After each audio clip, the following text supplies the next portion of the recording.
So let me just start by introducing myself. My name is Hamzah Chorghay, and I'm from Mumbai. Most of the attendees here, as I understand, are from Hyderabad because this is a session hosted by the speakers of Hyderabad. I currently work for the Turkish Red Crescent, which is an international NGO, part of the International Federation of Red Cross and Red Crescent. I work there as the Director of Risk and Compliance. I've previously worked for Toyota. I've worked for Grant Thornton, which is again an international consulting firm.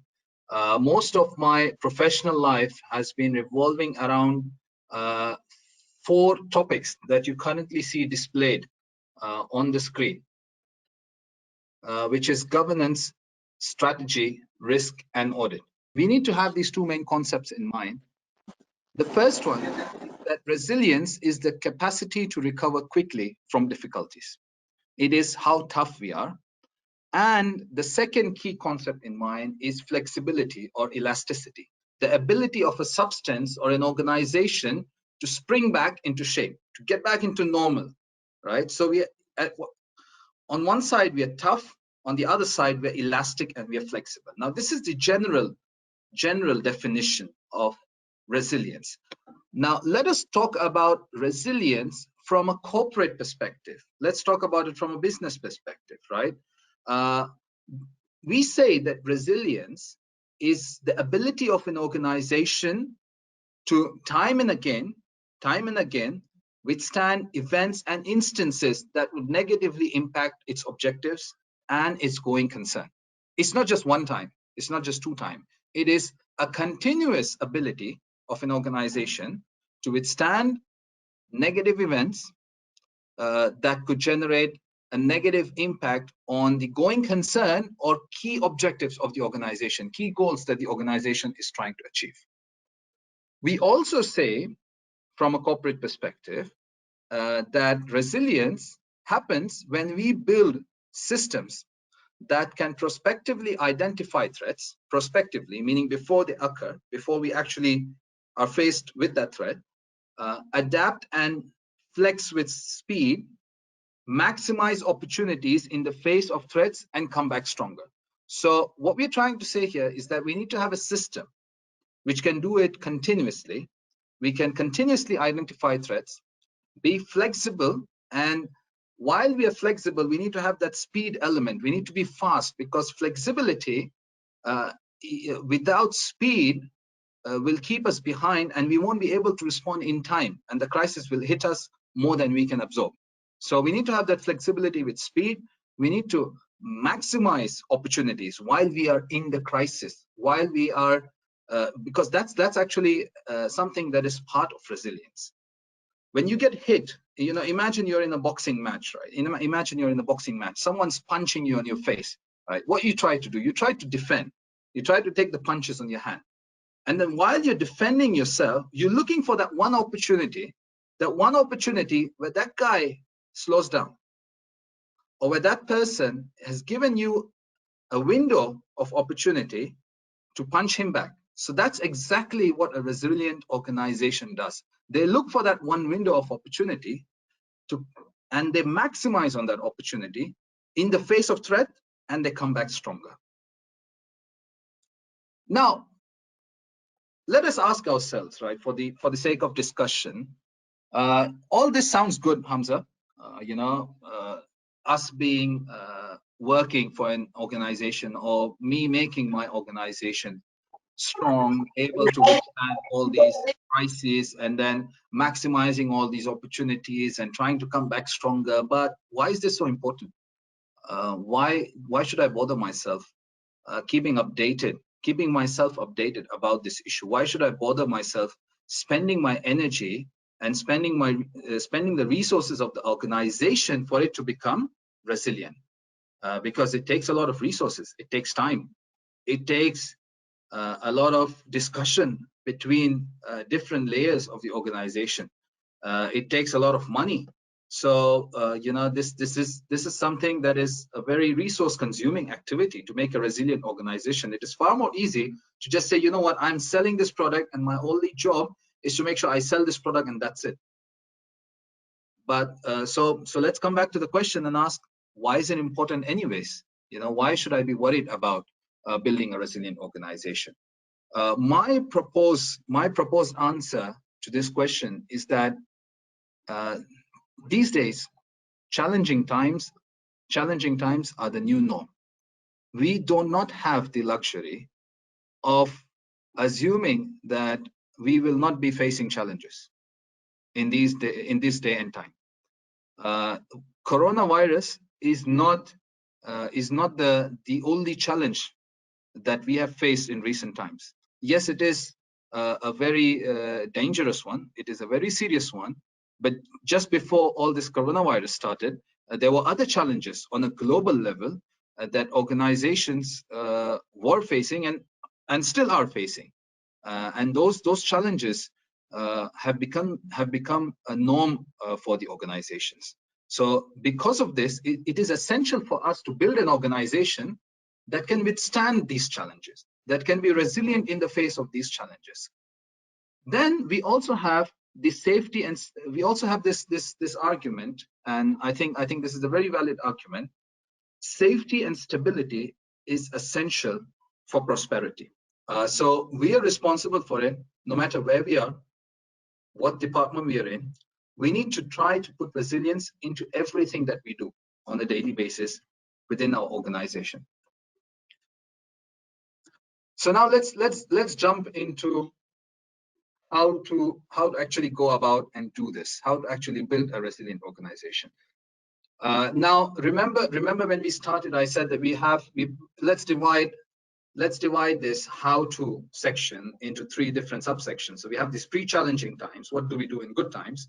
And then while we are in the crisis, and then after, or post-challenging time, which is after the crisis is over. So let's start by talking about pre-challenging times.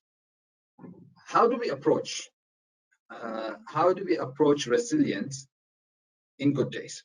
Now, if you look at the companies, if you look, I've done some reading and obviously through my personal experiences as well in consulting and in the organizations that I worked for, what I've realized is that if you talk about resilience, right, and if you look at those organizations and how they behave, you realize that they're always trying to balance two concepts. And those concepts actually are very, let's put it this way, they're opposing concepts. They're opposing characteristics. They're not, if you have one, you might not have the other, or if you start pushing on the other one, you might get less of the first one.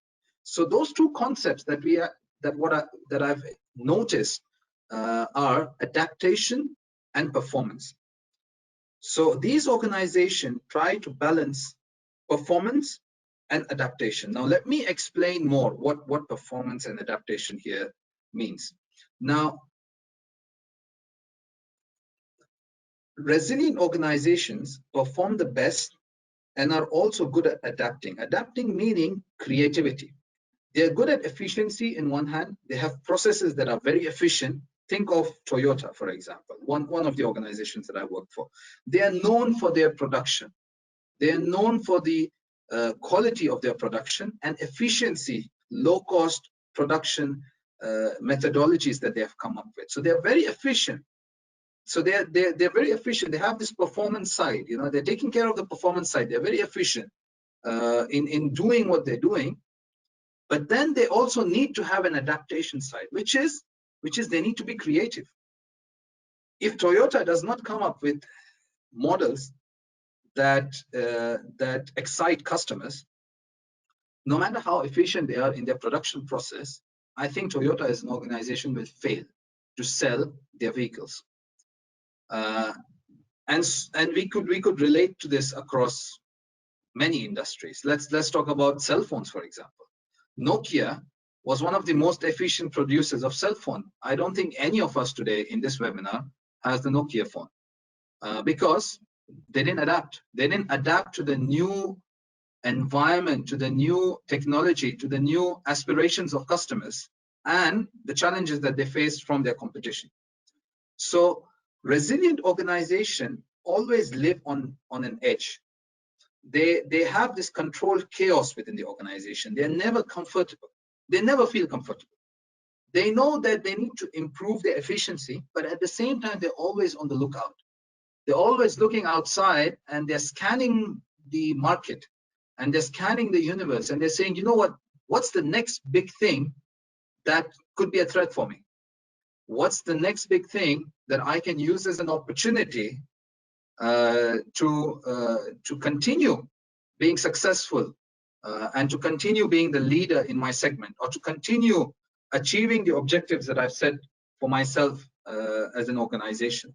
So they always lived on this controlled chaos. So if we want to build resilient organizations, we should never feel comfortable. We should always have this balance between adaptation, which is creativity, which is looking out for threats and turning them into opportunities, and performance, which is efficiency, processes, strict discipline in how we do work. So there always has to be a balance in both of these scenarios.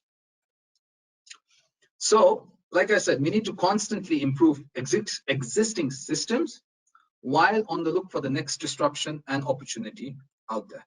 Now, how to do this? Let's go a bit more.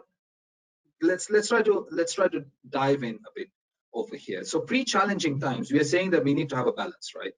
Now, in this balance, what are the things that I need to look for? So let's look at these three perspectives, right? Let's look at strategy, systems, and processes. So systems and processes is in that same circle out there. Systems and processes, and then culture. So how should we work on the strategic side in order to build a resilient organization when times are good? What we need to do from a strategic point of view is that we need to design, we need to track, we need to review, and we need to update our strategy on a frequent basis. And by frequent, I literally mean monthly, if not quarterly. It has to be a monthly update of our strategy. We need to look at our strategy on a monthly basis. We need to design our strategy. It has to be designed properly as well. The execution is important. Many organizations have a strategy. Every organization today, if you go to their website, they have the strategy document saying, Vision 2020 or Vision 2030 or whatever. And, they have the strategy laid out and it's very fancy. But the objective, what I'm trying to say here is not to have a document, lying somewhere on your website.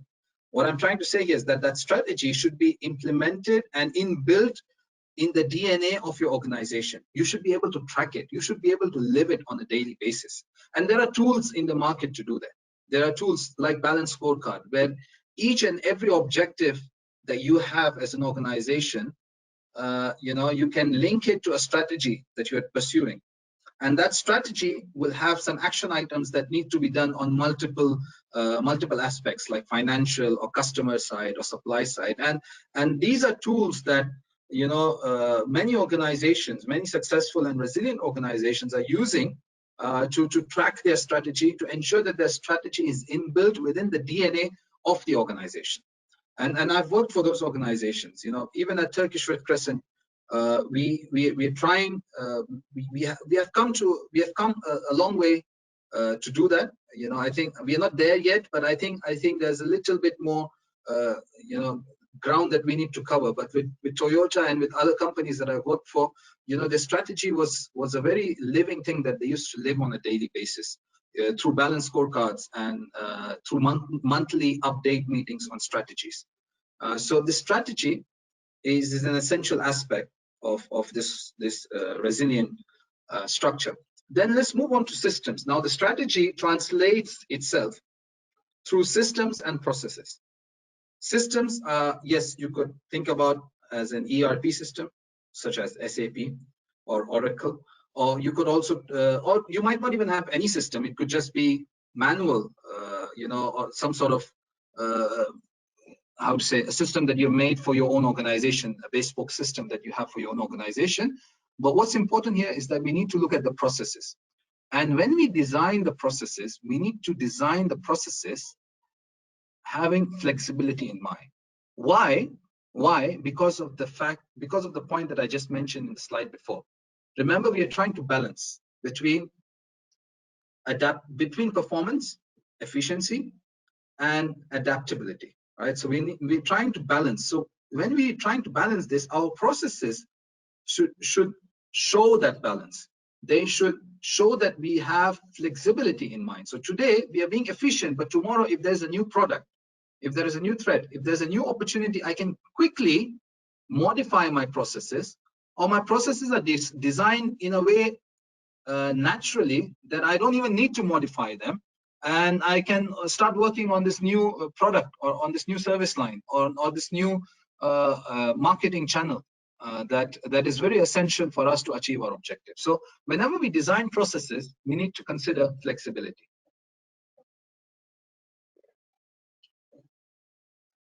Now, another thing that we need to consider while we are working on the processes and system side is that nothing should be in silo. If we have silos within the organization, an organization which has silos can never be resilient.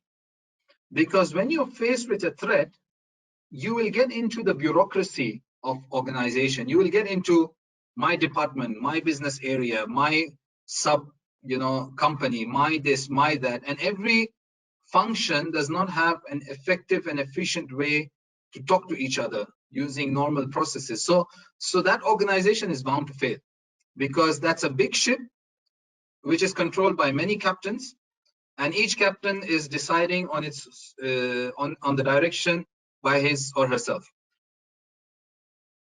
What we do is you have market studies constantly being done. So you basically sign up for professional services. These are professionals that work that go around, look at the trends within your organization, within the industry that you're working for. And what they do is they assess trends, they look at trends, they read the market, and they don't just look at trends within your industry, they look at trends in cross industries as well. So if you're in automotive, they also look at trends within the electronic industry, for example, or in the IT or in AI and things like that, and try to come up, this is the right approach to do. This is the right approach to actually look out for trends. You need to not just look within your industry, you should also go and look at cross industries, your substitute products or your complementary products and services that people are offering out there. So if you look at Tesla, right? Tesla is a perfect example of being IT geeks disrupting the automotive industry. So a smart organization like GM or Toyota, what they should be doing, and some of them, they do that, is that they keep an eye, they keep a tab on all these other industries as well. They keep a tab on their suppliers, they keep a tab on their customers to see how they are interacting, how they are maturing, what are the trends that are happening in the lives of our customers, how is our product being used, how is our product, what other products is our product being used with. So I have a car, I'm producing a car. What is the other product that you're using with the car? So you're probably also using a tire. You're probably also using, you're probably also using oil. You're probably also using something totally outside this industry. You're also using music, right? So you're listening to music while you're in the car. So that's a totally different industry. That's the music industry, but you're using it while you're sitting in my car. So that's how a customer interacts with my product. What is happening to my suppliers? Are my suppliers now starting to use the same production line for something totally different? For example, if they're producing tires for me, are they now using that same production line to produce, let's say, raw material for road, or raw materials for construction of some other products? So that could probably give you a lead into what are the trends that are happening from a supplier point of view, and what are the trends happening from a customer point of view. And then you always keep up with the market. You always, through market intelligence, through your top management having good networking skills, and showing, just being present in networking events, and just being present in corporate events, or in industry events or in exhibitions, will give you an understanding of the external trends that are taking place. So in order to summarize, I think you keep a tab of your customers. You see how your customers are reacting with your product. You try to find opportunities. You try to see what are the other ways that I can potentially, what are the other things that I can potentially offer my customers, or what are the things that my customer would probably, as a threat. You can evaluate a threat as well. You can say, you know what, my customer is getting the same service, is getting the same satisfaction from another product so for example, if we say transport is a satisfaction, transport is the benefit that the customer gets out of a car. Now transport is something that the customer can also satisfy himself or herself by using a public transport, a bus or a metro. So if the government is investing a lot in building a national infrastructure of public transport, then I think the automotive sales in this country will go down. So that's a trend. This is how you look at it. So that's a trend that could potentially have an impact to my organization. Now, how should I react? Probably I just, you could also just have a cooperation agreement with the government and say, you know what, I'm going to help you build your national infrastructure for metro, and I think my company can also help you do this, because we are going to start a new investment in this sector as well, and you take this opportunity. You take this opportunity and you maximize on this opportunity. So that's how you keep a tab on your trends that could threaten you, or opportunities that you can use to build resilience into your organization. The CEO or the head of the organization, along with the top management, leads this crisis command center. They meet every day in this crisis, for example, online, and they decide on a daily basis. They look at what's happening outside on a daily basis, and based on the current updates, we modify our strategy on a daily basis sometimes.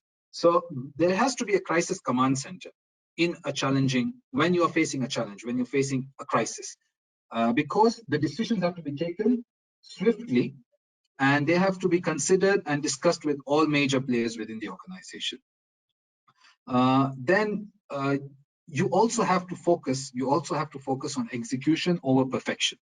During a crisis, there's no time to come up with the perfect answer. There is no perfect answer. You have limited information. The public has limited information. So, with that limited information, internal and external, what are your customers' requirements? What do they need? What is the state of your supply chain? How well are your financing available? Are your employees available for work or not? What does the government want? Are we going to have a curfew? Are we not going to have a curfew? And in the midst of all this, we need to execute faster than anyone else.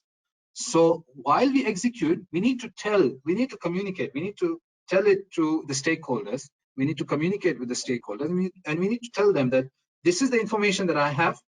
Based on this information, we are expecting such and such.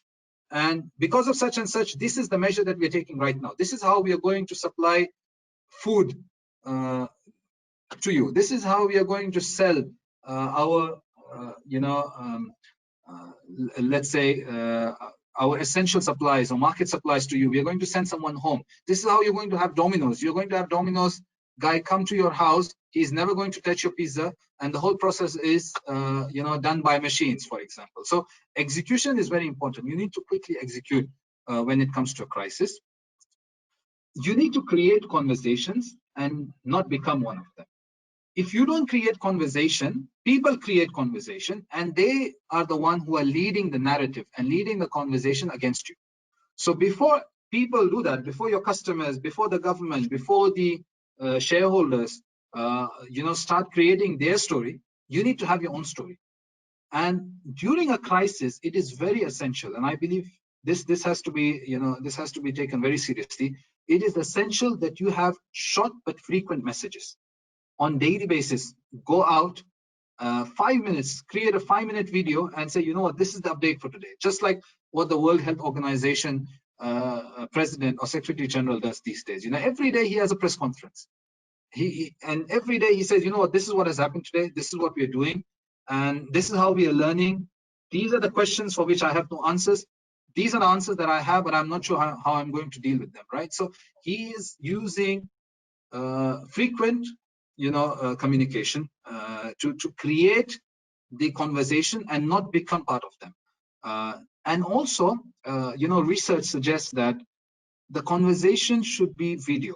If you want to be very effective, use video as a medium to interact with people, because when they see a face and when they see a human being, it connects you. It connects your organization to your other stakeholders. If you do verbal communication, or if you just send out a memo or an official document saying that this is what we are doing and this is what we are not doing, I think it doesn't have the emotional element to it. So during a crisis, we have to be emotional. Like we said, we need to lead from the heart. So we need to put up a face there, and that face represents your organization, and let that face create all the conversation around your organization. And then during a crisis, there is a lot of opportunity for people who are looking for it. So if you're looking for opportunity, you will definitely find one. I'm not trying to suggest that you manipulate the crisis to come up with an opportunity that's not fair. You have to be ethical. You have to come up with opportunities for the long term. You have to use this crisis, for example, to connect with your customers in ways that you have never done before, to understand your customers, to understand your suppliers, to empathize with them, to build a relationship with them. Because when you struggle together, you have a relationship with each other. You don't forget that relationship in good times. If you've been, and I'm sure every one of you has felt this, sometimes you go through tough times and there is someone by your side during those tough times, and with that person, you never leave that person, no matter what happens, right? So that's the same with organizations. We live in a human world. Our customers, our suppliers, if you stick with them, if you help them, and in the crisis, they will also help you. Sometimes you both need to, let go of a few things, and you both need to compromise on a few things, and if you both stick with each other, then chances are that after the crisis is over, we come out stronger, and there is a huge element of loyalty that can come up after we are done with the crisis. And also, what I'm trying to say in this element with visualize the times to come is also we need to look at the new trends that could emerge. Now, let's say we are in the COVID-19 times, right? What are the trends that could emerge after this? I mean, from my point of view, this is what I tell the people that I meet on a daily basis. I say life is not going to be the same again. Even if in my country, in Turkey, the government says that, things are going back to normal. We are going to start opening the schools. And the offices are open. I don't think when I go to the office, I'm going to shake someone's hand for the next 1 year, because I'm just too scared, right? I'm not sure what's happening. I'm not sure if that person is immune, if I'm immune. So life will certainly change, right? So we need to look at these trends and say, you know what, because of this crisis, online conversations are going to be more, even after the crisis is over. The way we work is going to change. We are not going to have a lot of travels. Maybe we are going to do a lot of video conferencing. Maybe we are going to have processes that will be built for times like these, because such pandemics could happen more frequently in the future. So these are some of the trends that we need to visualize, and probably, as an organization, try to find a place in one of these trends, so that when we come out of this crisis, we become stronger and we maximize on that opportunity. So the last part of our discussion today is about post-challenging times. What to do when the crisis is over, right? So what we should do when this is over and when we're going back to normal is we need to learn from the crisis. We need to set up, like how we had this crisis management, crisis response team during the crisis.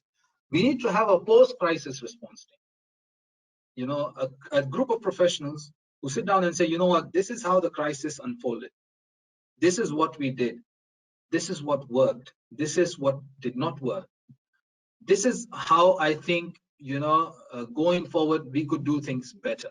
We have come out of this crisis in a much stronger position in A, B, and C areas, in a much weaker position in A, B, and C areas. What do we do to continue our competitive advantage in those areas that we have come out strongly? What are we going to do to mitigate the threats from the areas in which we have come out weakly, or we haven't really succeeded? So this is a proper post-mortem on our response to the crisis, and we need to learn from it, and we need to ensure that the learnings are taken and incorporated into our systems so that we can be even more stronger next time around. We need to build on the closeness that we have developed during our crisis with our stakeholders, with our shareholders, with our suppliers, with our customers. And if the crisis was managed well by the organization, they will come up with a close relationship. You know, the organization will definitely come up with a close relationship with all their key stakeholders, and they need to build up on this close relationship. You know, probably call everyone together and say, guys, we went through a lot. I think we did a great job.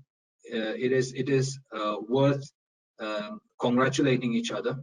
And moving forward, in order to build our relationship even stronger and to be ready for the next round of challenge, I think we need to do A, B, and C.